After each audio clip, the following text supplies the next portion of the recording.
వందనాలు. దేవుని యొక్క మహాకృపను బట్టి మనందరం ఈరోజు మనం దేవుని యొక్క సన్నిధిలో దేవుణ్ణి ఆరాధించుకోవడానికి దేవుని సన్నిధికి రాగలిగాం.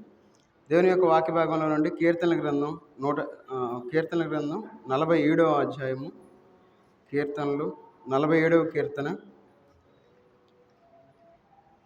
7వ వచనం అందరం కలిసి చదువుకుందాం. 47వ కీర్తన 7వ వచనం అందరం కలిసి చదువుకుందాం. దేవుడు సర్వభూమికి రాజై ఉన్నాడు, రమ్యముగా కీర్తనలు పాడుడి. ప్రార్థన చేసుకుందాం. మహోన్నతుడైన దేవా, సర్వాధికారి అయిన దేవా, నీకు వందనాలు తండ్రి. ఈ ఉదయకాల సమయంలో మీ పాసందులో చేరి మిమ్మల్ని ఆరాధించుకోవడానికి, స్తుతించుకోవడానికి మీరు ఇచ్చిన సమయాన్ని బట్టి వందనాలు చెల్లించుకుంటూ ఉన్నా తండ్రి. చేరి వచ్చిన బిడ్డలను బట్టి వందనాలు తండ్రి. చదవబడిన వాక్య భాగాన్ని మీరు దీవించి ఆశీర్వదించండి. మాకు కావాల్సిన ఆత్మీయ ఆహారం మాకు దయచేయండి. మీ యొక్క ఆత్మను మాకు తోడుగా ఉంచి నడిపించమని యేసుక్రీస్తు వారి నామంలో ప్రార్థించి అడిగి వేడుకుంటున్నాం తండ్రి, ఆమేన్. ఇక్కడ మనం చదువుకున్న వాక్య భాగంలో మనం చూసుకున్నట్లయితే 47వ కీర్తన 7వ వచనంలో అంటూ ఉన్నారు, దేవుడు సర్వభూమికి రాజై ఉన్నాడు, రమ్యముగా కీర్తనలు పాడుడి. దేవుణ్ణి కీర్తనలతో మనం ఆరాధిస్తూ ఉన్నాం. దేవుణ్ణి మనం పాటలు పాడి మనం దేవుణ్ణి ఆరాధించేవారుగా ఉన్నాం. ఎందుకు దేవుణ్ణి ఆరాధించాలి అంటే ఆయన సర్వభూమికి రాజై ఉన్నాడు. దేవుడు సర్వభూమికి రాజై ఉన్నాడు. అయితే మనం రమ్యముగా కీర్తనలు పాడుడి. ఎట్లా పాడాలి? దేవుని యొక్క సన్నిధిలో రమ్యముగా కీర్తనలు పాడేవారుగా ఉండాలి. మనం కీర్తనలు పాడేవారుగా ఉండాలి అంటే మనం ఏం చేయాలి? ఈరోజు గంట ఆలస్యంగా ప్రారంభించుకున్నాం. నేను రావడం అరగంట లేటుగా వచ్చాను. తర్వాత మైకులు పోయినాయి. ఆ మైకులు సెట్ చేసే వరకు ఒక అరగంట పెట్టింది. మొత్తం మీద ఒక గంట లేట్ అయిపోయాం. గంట లేట్ అయినా చాలామంది రాలేకపోయారు. సరే, ఏది ఏమైనప్పటికీ దేవుని యొక్క సన్నిధిలో పాటలు పాడి దేవుణ్ణి ఆరాధించేవారుగా ఉండాలి, దేవుణ్ణి స్తుతించేవారుగా ఉండాలి. ఏ విధంగా పాడాలంటే రమ్యముగా కీర్తనలు పాడుడి. రమ్యముగా దేవుణ్ణి ఆ పాటలు పాడి రమ్యము అంటే అర్థవంతము అని అర్థం చేసుకోవాలి. రమ్యముగా అంటే ఇప్పుడు దేవుని పాటలు చాలా వింటూ ఉన్నాం. అయితే వాటిలో అర్థం లేని పాటలు వింటూ ఉన్నాం. అంటే అది ఎందుకు పాడుతున్నారో మనకు తెలియదు. ఆ పాటలు మనకు అర్థం లేదు. ఇంతకుముందు పాత పాటలు తీసుకున్నట్లయితే దేవుని ప్రేమ ఇదిగో జనులారా అని చాలా అర్థవంతమైన పాటలు వినేవాళ్ళం. కానీ ఇప్పుడు వినే పాటలు ఎట్లా ఉన్నాయంటే అర్థం లేని పాటలు వింటూ ఉన్నాం. నిజంగా దేవుణ్ణి ఆరాధించేవారుగా ఉండాలి అంటే దేవునికి అర్థవంతమైన కీర్తనలతో దేవుణ్ణి ఆరాధించేవారుగా ఉండాలి. అందుకే ఎందుకు దేవుణ్ణి ఆరాధించుకోవాలి అని చూసుకున్నట్లయితే దేవుడు సర్వభూమికి రాజై ఉన్నాడు. ఆయన రాజుగా ఉన్నాడు, సర్వభూమికి రాజుగా ఉన్నాడు. కాబట్టి దేవుణ్ణి రమ్యముగా ఆరాధించేవారుగా ఉండాలి. మన ఇష్టానుసారంగా ఆరాధించకుండా ఉండకూడదు. ఎందుకంటే దేవుని సన్నిధికి వచ్చి సైలెంట్గా కూర్చోకూడదు. ఎందుకంటే దేవుని సన్నిధిలోనికి దేవుణ్ణి ఆరాధించడానికి దేవుని సన్నిధికి వచ్చి ఉన్నాం. ఒకవేళ మనకి రాకపోయినా, పాటలు రాకపోయినా వచ్చిన ఆ కంఠంతోనే పాడాలి. లేని స్వరాన్ని తీసుకురాలేంగా. వచ్చిన పాటలే పాడేవారుగా ఉండాలి. అందుకే చూడండి, 48వ కీర్తన 1వ వచనం చదవండి. కీర్తన గ్రంథం 48:1. మన దేవుని పట్టణమందు ఆయన పరిశుద్ధ పర్వతమందు యెహోవా గొప్పవాడును బహు కీర్తనీయుడనై ఉన్నాడు. చూడండి, ఆయన గొప్ప దేవుడు. ఆరాధించే దేవుడు ఎలాంటి దేవుడు అంటే గొప్పవాడు. దేవుడు గొప్ప దేవుడు. ఎందుకంటున్నాడు? ఏమనంటే యెహోవా గొప్పవాడును బహు కీర్తనీయుడనై ఉన్నాడు. ఆయన కీర్తనీయుడు కాబట్టి ఆయన కీర్తనలతో ఆరాధించేవారుగా ఉండాలి. ఆయన మనకి జిహ్వఫలాన్ని అర్పించేవారుగా ఉన్నాం. అదేవిధంగా మన యొక్క జిహ్వఫలాన్ని మన యొక్క కీర్తనల ద్వారా దేవునికి ఇచ్చేవారుగా ఉండాలి. అందుకే ఇక్కడ అంటా ఉన్నాడు, ఏమనంటే యెహోవా గొప్పవాడును. మన దేవుడు ఎలాంటి దేవుడు అంటే గొప్ప దేవుడు. ఆయన ఎలాంటి కష్టంలో ఉన్నా, ఎలాంటి నష్టంలో ఉన్నా, ఎలాంటి బాధలో ఉన్నా ఆ యొక్క బాధ నుండి విడిపించే దేవుడుగా ఉన్నాడు. అందుకే ఆయన గొప్ప దేవుడు. అందుకే యెహోవా గొప్పవాడును బహు కీర్తనీయుడునై ఉన్నాడు. ఎప్పుడు సంతోషంగా ఉండాలి. ఎప్పుడు కీర్తనలు పడితే దేవుణ్ణి ఆరాధించేవారుగా ఉండాలి. ఆయన ఆ రాజుగా ఉన్నాడు కాబట్టి దేవుణ్ణి ఆరాధించేవారుగా ఉండాలి. చూడండి, 149వ కీర్తన 1వ వచనం చదవండి. కీర్తన గ్రంథం 149వ కీర్తన 1వ వచనం. యెహోవాను స్తుతించుడి, క్రొత్త కీర్తన పాడుడి, భక్తులు కూడుకొని సమాజములో ఆయనకు స్తోత్ర గీతము పాడుడి. మనం ఈ లోకంలో ఏం చేయాలంటే దేవుణ్ణి స్తుతించేవారుగా ఉండాలి. ఆయన్ని మనం ఏ విధంగా స్తుతించాలి? క్రొత్త కీర్తన పాడుడి. మనం పాత కీర్తనలు పాడినా మనం పాడలేకపోతా ఉన్నాం. మరి మనం పాటల ద్వారా మనం దేవుణ్ణి ఆరాధించలేకపోతా ఉన్నాం. మనం పరిశీలన చేసుకోవాలి, మనం పరీక్షించుకోవాలి. నేను ఏ విధంగా దేవుణ్ణి ఆరాధిస్తూ ఉన్నాను, ఏ విధంగా దేవుణ్ణి పూజిస్తూ ఉన్నాను, ఆయన ఏ విధంగా స్తుతిస్తూ ఉన్నాను అని చెప్పి మనం ప్రశ్నించుకునేవారుగా ఉండాలి. అందుకే కీర్తనకారుడు ఇక్కడ అంటా ఉన్నాడు ఏమనంటే, యెహోవాకు క్రొత్త కీర్తన పాడుడి, భక్తులు కూడుకొను సమాజములో ఆయనకు స్తోత్ర గీతము పాడుడి. ఎక్కడికి పాడాలి మనం? భక్తులు కూడుకొను ప్రదేశము. ఎక్కడ కూడుకుంటాం మనం? దేవుని యొక్క మందిరము. దేవుని యొక్క మందిరంలో మనం పాటలు పాడేవారుగా ఉండాలి. ఏముందిలే పాటలు పాడకపోతే అని మనం అనుకోకూడదు. లేదంటే నాకు ఇంట్రెస్ట్ లేదులే పాటలు పాడటం అనుకోకూడదు. నా గొంతు బాగోదులే అనుకోకూడదు. లేదంటే నేను బాప్తిసం తీసుకోలేదులే, నేను ఇంకేం పాడతానులే అనుకోకూడదు. ఒకవేళ బాప్తిసం తీసుకున్న తర్వాత మనం పాటలు పాడేవారుగా ఉండాలి. మనం సైలెంట్గా ఉండకూడదు. ఎందుకంటున్నాడు ఇక్కడ ఏమనంటే, ఆయనకు సమాజములో ఆయనకు స్తోత్ర గీతము పాడుడి. మనం సమాజంలో ఆయన్ని ఆరాధించేవారుగా ఉండాలి. దేవుని మందిరంలో మనం పాటలు పాడేవారుగా ఉండాలి. ఎందుకంటే ఆయన కీర్తనీయుడు కాబట్టి మనం దేవుణ్ణి ఆరాధించేవారుగా ఉండాలి. ఆయన్ని మనం పూజించేవారుగా ఉండాలి. చూడండి, 96వ కీర్తన 1వ వచనం చదవండి. కీర్తన గ్రంథం 96వ అధ్యాయము 1వ వచనం తీసినాడు, చదవండి. క్రొత్త కీర్తన పాడుడి, సర్వభూజనులారా యెహోవా మీద పాడుడి. చూడండి, యెహోవా మీద క్రొత్త కీర్తన పాడుడి. మనం పాటలు పాడాలి. చూడండి, పాటలకి ఎంత ఇంపార్టెన్స్ ఇచ్చారు దేవుని యొక్క వాక్యంలో. మనం ఏం చేస్తామంటే 1వ పాట, 2వ పాట, 3వ పాట, ఏందో 1, 2, 3 మనం ఎంత లోకంలో పాటలు పాడతారు చూసారా? ఏది 1వసారి, 2వసారి, 3వసారి అన్నట్టు మనం 3వ పాట అయిపోయే టైంకి చేరుకుంటాం కదా. చాలా జాగ్రత్తగా ఉండాలి. ఇది 3వసారి అంటే పాట మనం ఫ్రీజ్ చేసేది కాదు. దేవుని యొక్క సన్నిధిలో మనం కొత్త కీర్తన పాడి మనం దేవుణ్ణి ఆరాధించేవారుగా ఉండాలి. అందుకంటున్నాడు, యెహోవా మీద క్రొత్త కీర్తన పాడుడి, సర్వభూజనులారా యెహోవా మీద పాడుడి. అందరూ ఆయన్ని పాడి స్తుతించాలి, అందరూ ఆయన్ని ఆరాధించాలి. సర్వభూజనులారా అని అంటూ ఉన్నాడు. ఎందుకంటే దేవుడు మనల్ని కాచి కాపాడుతూ ఉన్నాడు ఆయన. ఎందుకంటే ఆయన మనల్ని సజీవులుగా ఉంచుకున్నాడు. ఈ మధ్యకాలం పోయిన వారంలో ఒక ఫ్యామిలీ ఒక ట్రిప్కి వెళ్ళారు. ఎక్కడికి? వాటర్ పార్క్ వెళ్ళారు. అందరూ బాగానే ఎంజాయ్ చేస్తూ ఉన్నారు. అయితే ఆ ట్రిప్లో యవనస్తులు ఏం చేస్తారు? సైలెంట్గా ఉంటారుగా. ఆ యవన పెట్టి ఏం చేశారంటే దాంట్లో స్విమ్మింగ్ పూల్లో ఈదడానికి వెళ్ళాడు. అయితే ఆ స్విమ్మింగ్ పూల్లో బాగా లోతుకున్న ప్లేస్కి వెళ్ళిపోయాడు. మునిగిపోతా ఉన్నాడు. అది సీసీ కెమెరాలు రికార్డ్ అవుతూ ఉంది. మునిగిపోతా ఉన్నాడు, చేతులు పైకి అంటా ఉన్నాడు, కింద పెడతా ఉన్నాడు, లెగుస్తూ ఉన్నాడు, పడుతూ ఉన్నాడు. అయితే అందరూ పక్కన చాలామంది ఉన్నారు. అయితే ఆయన ఎవరు పట్టించుకోవాలా. ఆ పిల్లవాడు మునిగిపోతా ఉన్నాడు. కొంతసేపు అయిన తర్వాత ఒక 10 నిమిషాల తర్వాత మునిగిపోయాడు, చనిపోయాడు. చూడండి, ఈ లోకంలో మనందరం సజీవులుగానే ఉన్నాం. ఒకవేళ మనం కష్టంలో మునిగిపోయామేమో, ఒకవేళ మనం నష్టంలో మునిగిపోతా ఉన్నామేమో. ఆ మునిగిపోవటం మన వరకే తెలిసిద్ది, మన పక్కన వాళ్ళకి తెలియదు. అనుకుంటాం మనం ఏమనంటే అంతా బాగానే ఉన్నారు కదా అనుకుంటాం. మనం ఆత్మీయంగా మనం బాగుండాలి. దేవుని యొక్క మహాకృపను బట్టి మనందరం సజీవులుగా ఉండగలిగాం. చూడండి, మరణం అనేది ఎట్లా వస్తే ఎవరికి తెలియదు. వాళ్ళు ఎంజాయ్ చేయడానికి వెళ్ళారు, వాళ్ళ బిడ్డను పోగొట్టుకున్నట్లు మనం చూస్తూ ఉన్నాం. మన జీవితంలో ఈ లోకంలో ఎంజాయ్ చేయాలి, కాదంటలేదు. అయితే దేవుని సన్నిధిని మనం వదిలిపెట్టకూడదు. దేవుని సన్నిధిలో మనం ముందు సంతోషించేవారుగా ఉండాలి, ఆనందించేవారుగా ఉండాలి. దేవుని సన్నిధి తర్వాత ఈ లోకంలో మనం సంతోషించేవారుగా ఉండాలి. అది ఏదైనా సరే దేవుని సన్నిధిని వదిలిపెట్టి ఈ లోకంలో మనం సంతోషిస్తే ఆత్మీయంగా మనం దిగజారిన స్థితిలోనికి మనం వెళ్ళిపోతామని మనం గుర్తుపెట్టుకోవాలి. అందుకే కీర్తనకారుడు ఒక మాట అంటా ఉన్నాడు. చూడండి, కీర్తనల గ్రంథం 50వ కీర్తన 23వ వచనం చదవండి. కీర్తనల గ్రంథం 50వ అధ్యాయము 23వ వచనం. స్తుతియాగం అర్పించేవాడు నన్ను మహిమపరుచున్నాడు, నేను వానికి దేవుని రక్షణ కనుపరిచినట్లు వాడు మార్గము సిద్ధపరచుకొనును. చూడండి, ఇక్కడ స్తుతియాగమును అర్పించేవాడు నన్ను మహిమపరచుచున్నాడు.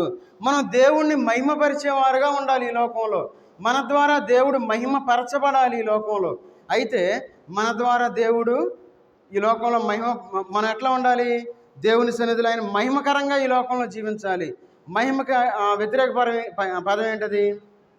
మహిమ అంటే వ్యతిరేక పదం అంతే చూస్తున్నారు. ఏందా మహిమ అంటే మేము ఎప్పుడు మహిమ అనే పదం మేము వినలేదు, ఈరోజు ఇప్పుడే కొత్తగా డిక్షనరీలో ఉంది. ఏందా మహిమ అంటే ఏందా అన్నట్టు చూస్తున్నారు. చెప్పండి, మహిమ అంటే ఏంది?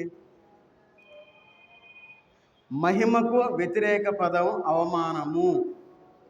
మన జీవితంలో అవమానకరంగా ఈ లోకంలో మనం జీవించాలి. అందుకే మహిమ అవమానము. అందుకే స్తుతియాగం అర్పించేవాడు నన్ను మహిమ పరచుచున్నాడు. అంటే ఎవరైతే స్తుతియాగము అర్పిస్తూ ఉన్నారో దేవుణ్ణి మహిమపరుస్తూ ఉన్నారు అంటున్నారు. దానికి వ్యతిరేక పదం ఏంటంటే ఎవరైతే దేవుణ్ణి స్తుతించకుండా ఉన్నారో, ఎవరైతే దేవుణ్ణి ఆరాధించకుండా ఉన్నారో వారు దేవుణ్ణి అవమానపరుస్తూ ఉన్నారు అని మనం అర్థం చేసుకోవాలి.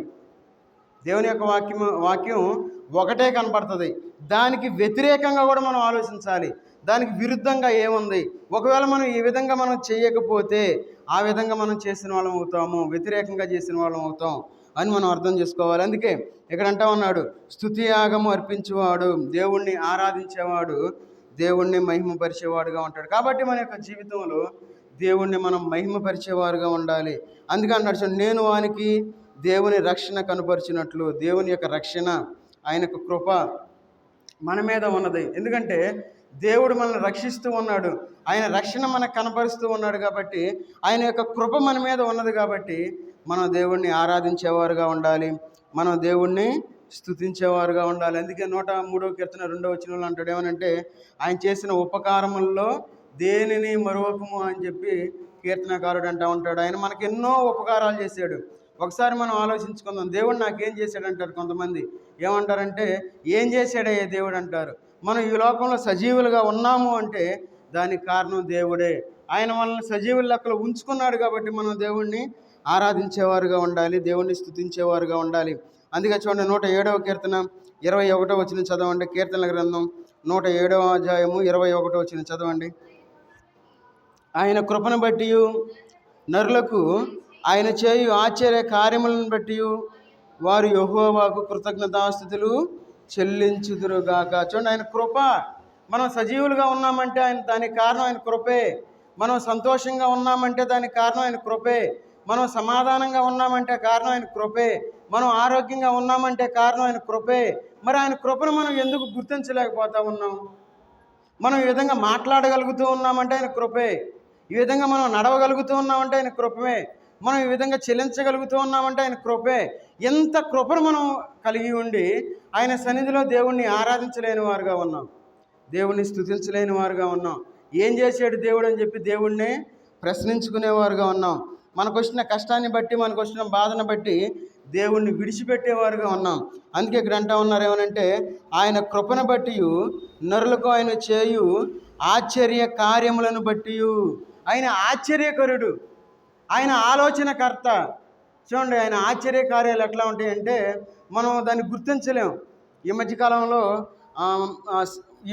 ఒక చూసా. ఎందుకంటే ఒక రష్యా దేశంలో ఒక వెలుగు కాంతి అట్లా వెళ్తూ ఉంది, నైట్ టైంలో అట్లా వెళ్తూ ఉంది. దాన్ని ఆ ఫోటోలో రికార్డ్ చేశారు, ఆ వీడియోలో రికార్డ్ చేశారు. చూడండి, ఆయన ఆశ్చర్య కార్యాలు ఎట్లా ఉంటాయో. ఈ మధ్యకాలం మొన్న ఒక పిడుగు పడినప్పుడు ఆ పిడుగు 3 నిమిషాలు అది అట్లా వెలుగు వస్తూనే ఉందంట. మనం గుర్తించలేము. ఎందుకంటే దేవుని యొక్క ఆశ్చర్య కార్యాలు చాలా గొప్పవి అని మనం గ్రహించాలి. ఆయన మనల్ని ఎంతగానో ప్రేమిస్తామన్నాడు. ఆయన కృపను బట్టి, ఆయన ఆశ్చర్య కార్యాలను బట్టి మనం దేవుణ్ణి ఆరాధించేవారుగా ఉండాలి. అందుకే అంటున్నారు, వారు యెహోవాకు కృతజ్ఞతాస్తుతులు చెల్లించుదురుగాక. మనం దేవునికి కృతజ్ఞతాస్తుతులు చెల్లించేవారుగా ఉండాలి. మనం లోకస్తుల వలె ఆయన చేసిన కార్యాలు మనం మర్చిపోయి లోకంలో కలిసిపోయి ఈ లోకంలో మనం జీవించకూడదు. ఆయన కృపను మనం గుర్తుంచుకోవాలి. అయ్యా, నా కుటుంబాన్ని కాపాడుతూ ఉన్నావు, నీకు వందనాలు. అయ్యా, ఎలాంటి మాకు అనారోగ్యం రాకుండా ఉంచే వందనాలు. ఒకవేళ మనకు అనారోగ్యం వచ్చినా మరణానికి లోను కాకుండా నన్ను భద్రపరుస్తూ ఉన్నావు, నువ్వు ఇచ్చిన కృపను బట్టి నీకు వందనాలు అని చెప్పి మనం దేవుణ్ణి ఆరాధించేవారుగా ఉండాలి, దేవుణ్ణి స్తుతించేవారుగా ఉండాలి. అందుకే ఈ లోకంలో మనం జీవించేటప్పుడు ఆయన చేసిన ఉపకారాలను బట్టి మనం దేవుణ్ణి ఆరాధించాలి. ఎందుకంటే మనం దేవుణ్ణి ఆరాధించకుండా ఉన్నట్లయితే దేవుడు మనల్ని శత్రువుల చేతికి అప్పగించేవాడుగా ఉంటాడు. అయితే మనం అక్కడికి మనం వెళ్ళొద్దు. ఎందుకంటే ఈరోజు మనం దేవుణ్ణి ఆరాధించాలి. చూడండి, దేవుడు మనల్ని ఎందుకు ఆరాధించాలి అని మనం చూసుకుంటే 2వ సమూయేలు గ్రంథం 22వ అధ్యాయము 4వ వచనం చదవండి. 2వ సమూయేలు గ్రంథం 22వ అధ్యాయము 4వ వచనం. కీర్తనీయుడైన యెహోవాకు నేను మొర్రపెట్టితిని, నా శత్రువుల చేతిలో నుండి ఆయన నన్ను రక్షించెను. చూడండి, ఆయన్ని మనం ఆరాధించాలి అంటే ఆయన మన శత్రువుల చేతిలో నుండి మనల్ని రక్షించేవాడుగా ఉంటాడు. మన శత్రువులు మనకు కనపడరు. వాళ్ళు మనం అనుకుంటాం మనతో అందరు బాగా చక్కగా మాట్లాడేవాళ్ళు అందరూ మన మిత్రువులు అనుకుంటాం. కాదు, మిత్రులు కాదు. మన శత్రువులు మనతో చాలా చక్కగా మాట్లాడతారు. వాళ్ళు మన దగ్గర ఉన్న రహస్యాలన్నీ తెలుసుకొని వాటిని బయట పెట్టి మనల్ని బజారును పడేయాలని చెప్పి ఆశపడేవారుగా ఉంటారు. మన గురించి చెడుగా ప్రచారం చేసేవారుగా ఉంటారు. వారు ఏ విధంగా మనల్ని దిగజార్చాలని చెప్పి చూసేవారుగా ఉంటారు ఈ లోకంలో. కాబట్టి మనం ఈ లోకంలో దేవుణ్ణి మనం ఎందుకు ఆరాధించాలి అంటే ఆయన కీర్తనీయుడిగా ఉన్నాడు. తర్వాత ఆయన మన యొక్క శత్రువుల చేతిలో నుండి మనల్ని విడిపించేవాడుగా ఉన్నాడు. కాబట్టి మనం దేవుణ్ణి మనం ఆరాధించేవారుగా ఉండాలి. అందుకన్నాడు, కీర్తనీయుడు అయిన యెహోవాకు నేను మొర్ర పెట్టి తిని. ఆయన కీర్తనీయుడు కాబట్టి మనం దేవుణ్ణి ఆరాధించాలి. ఆయన మన యొక్క శత్రువుల చేతిలో నుండి ఆయన మనల్ని రక్షించేవాడు కాబట్టి మనం దేవుణ్ణి ఆరాధించేవారుగా ఉండాలి. ఈ లోకంలో మనం అనుకుంటాం, ఈ లోకంలో మనం ఏమీ చేయలేం. ఒకవేళ మనం ప్రాణం పోగొట్టుకోవాలి అనుకుంటే మైకేల్ జాక్సన్ 15 మంది డాక్టర్లను చుట్టూ పెట్టుకున్నాడు. ఒక్క క్షణం కూడా జీవితకాలాన్ని పెంచుకోలేకపోయాడు. ఎందుకంటే ఆయన అనుకున్నాడు, నేను 150 సంవత్సరాలు బ్రతకాలనుకున్నాడు మైకేల్ జాక్సన్. కానీ త్వరగా ఒక్క సెకండ్ కూడా జీవితకాలాన్ని పెంచుకోలేని స్థితిలో చనిపోయాడు. అయితే మన జీవితం బుడగలాంటి జీవితం. మనం ఎంతసేపో బ్రతకం. మనందరం అనుకుంటాం ఏమనంటే, నేను బాగున్నాను, బాప్తిస్మం ఎప్పుడో తీసుకోవచ్చులే, నాకు చాలా వయసు ఉంది అని ఎప్పుడు మనం వెనకడుగు వేసేవారుగా ఉండకూడదు. మన జీవితంలో మనం బాప్తిస్మం తీసుకొని దేవుణ్ణి ఆరాధించేవారుగా ఉండాలి. దేవునికి దగ్గరగా మనం వచ్చేవారుగా ఉండాలి. అందుకే ఇక్కడ అంటా ఉన్నాడు ఏమనంటే, ఆయన మన యొక్క శత్రువుల చేతిలో నుండి ఆయన నన్ను రక్షించెను. ఈ లోకము, పాపము, శాపము, మరణము, వేదన అనే శత్రువులు మనకున్నారు ఈ లోకంలో. ఆ శత్రువులను మనం జయించాలి అంటే మన వల్ల కాదు ఈ లోకంలో. మనం ఎందుకంటే మనం ఏమీ బలం లేని వాళ్ళం, మనం ఎలాంటి శక్తి లేని వాళ్ళం. అయితే దేవుడు మనకు ఆ శక్తినిచ్చి ఆ యొక్క అపవాదిని మనం ఎదిరించడానికి ఆయన మనకు కృపను అనుగ్రహించిన వాడుగా ఉన్నాడు. కాబట్టి మనం దేవుణ్ణి ఆరాధించేవారుగా ఉండాలి.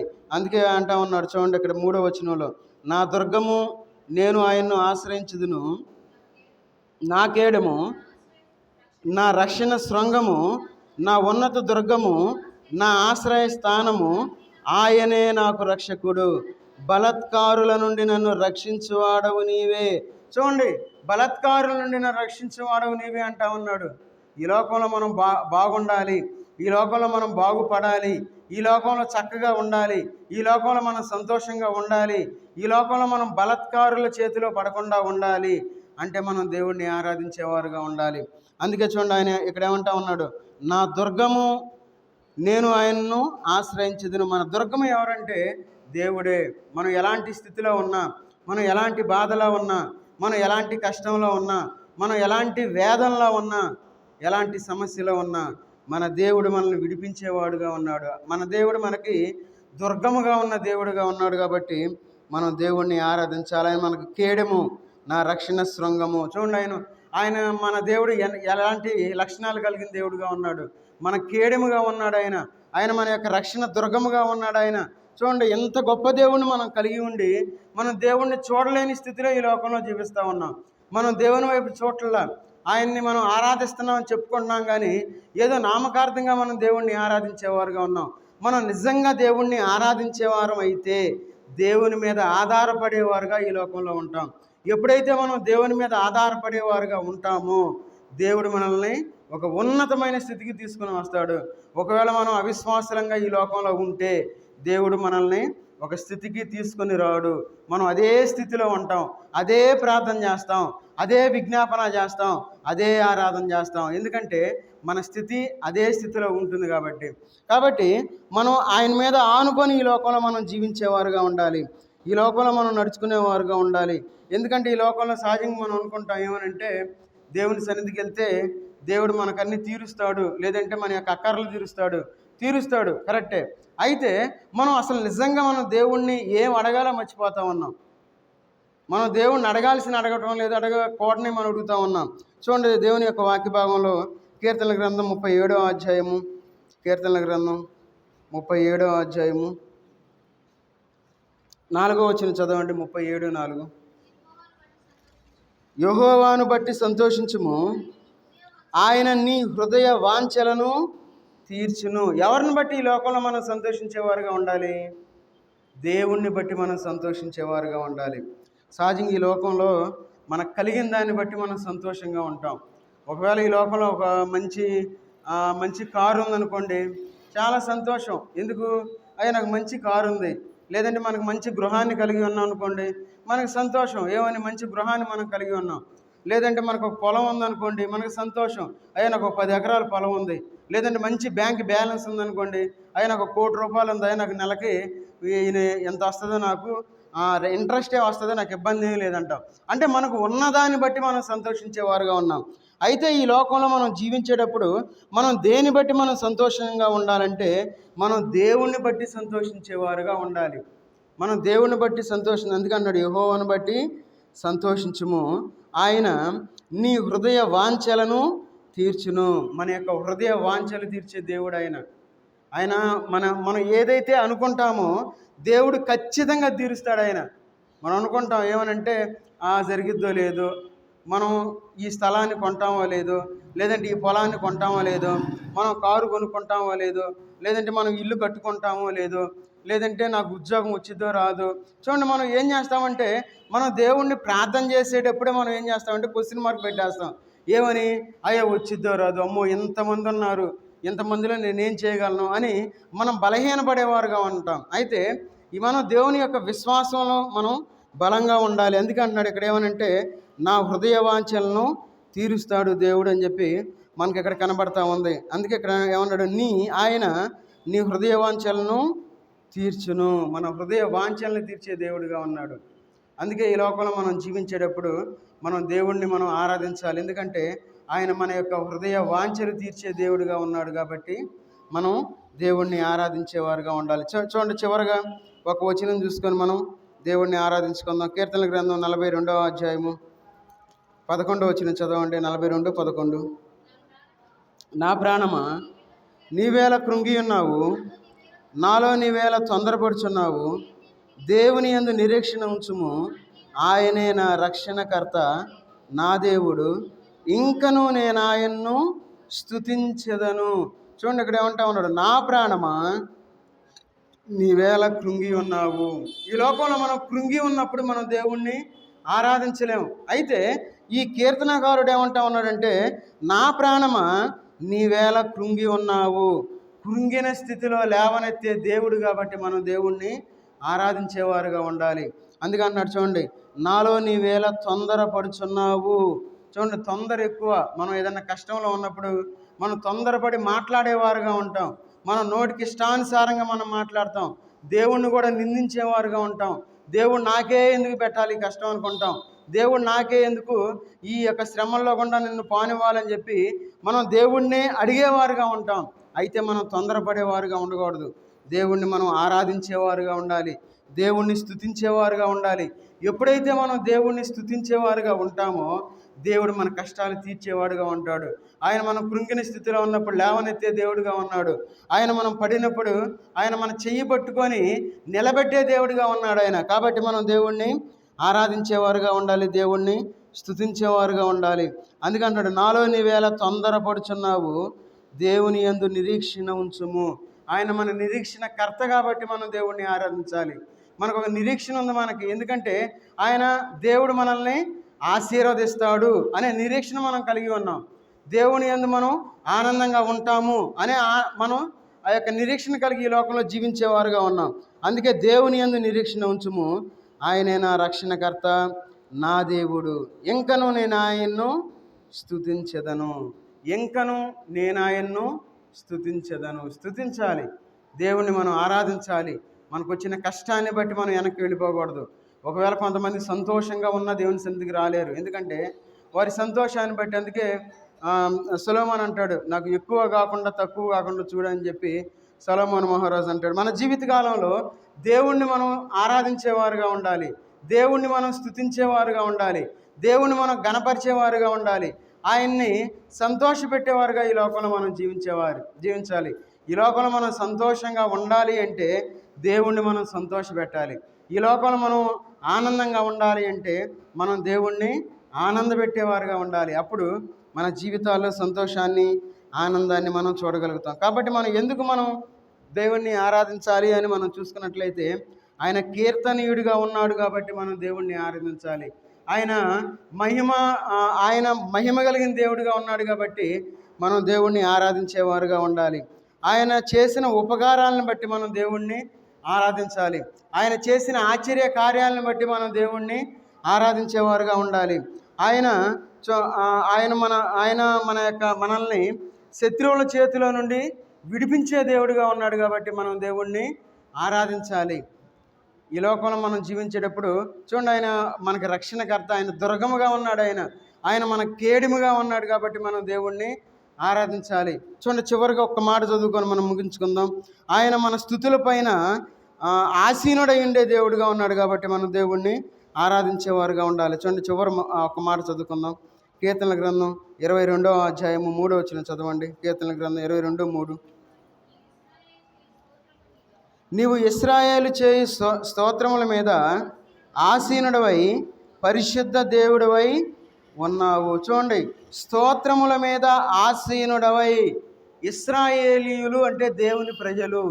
దేవుని ప్రజలు అంటే ఎవరైతే దేవుణ్ణి ఆరాధిస్తూ ఉంటారో, దేవుణ్ణి స్తుతిస్తూ ఉంటారో వాళ్ళు దేవుని ప్రజలు. మనం దేవుని సన్నిధిలో మనం దేవుణ్ణి ఆరాధించడానికి వచ్చి ఉన్నాం కాబట్టి మనం దేవుణ్ణి ఆరాధిస్తే, మనం దేవుణ్ణి స్తుతిస్తే ఆ స్తుతి మీద ఆసీనుడై ఉండే దేవుడు ఆయన. అందుకే మన హృదయాల్లో దేవుణ్ణి స్తుతించేవారుగా ఉండాలి. అప్పుడు దేవుడు మన యొక్క హృదయాల్లో ఉంటాడు. ఆయన మన స్తుతి మీద ఆసీనుడై ఉంటాడు.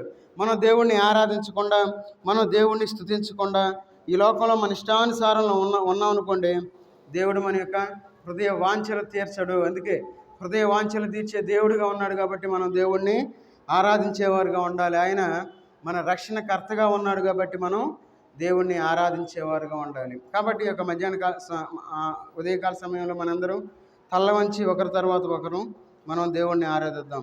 దేవుడు మనకి ఇన్ని లక్షణాలు కలిగిన దేవుని మనం కలిగి ఉన్నాం కాబట్టి ఏదో 3-4 విషయాలు మనం తీసుకొని మన యొక్క స్తుతి ఆరాధన దేవునికి సమర్పించుకుందాం. అందరం తల్ల వంచి ఒకరి తర్వాత ఒకరు ఆరాధించుకుందాం.